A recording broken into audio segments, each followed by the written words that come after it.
Hello అండి, మన ఛానల్లో డైట్ రెసిపీస్ అన్నీ ఫాలో అవుతున్నారు కదా.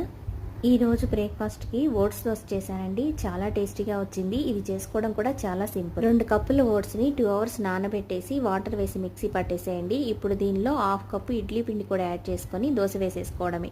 టేస్ట్ అంతా మామూలు దోశలానే ఉంటుందండి, కానీ తింటూ ఉంటే ఓట్స్ ఫ్లేవర్ మటుకు బాగా తెలుస్తుంది. ఈ రెసిపీస్ మీరు ట్రై చేయాలనుకుంటే ఈ పేజ్ని ఇలానే స్క్రీన్ షాట్ వేసి పెట్టేసుకోండి. రెసిపీకి అవసరమైనవన్నీ ముందుగానే రెడీ చేసి పెట్టుకున్నారంటే వీడియో చూస్తూ చేసేయచ్చు.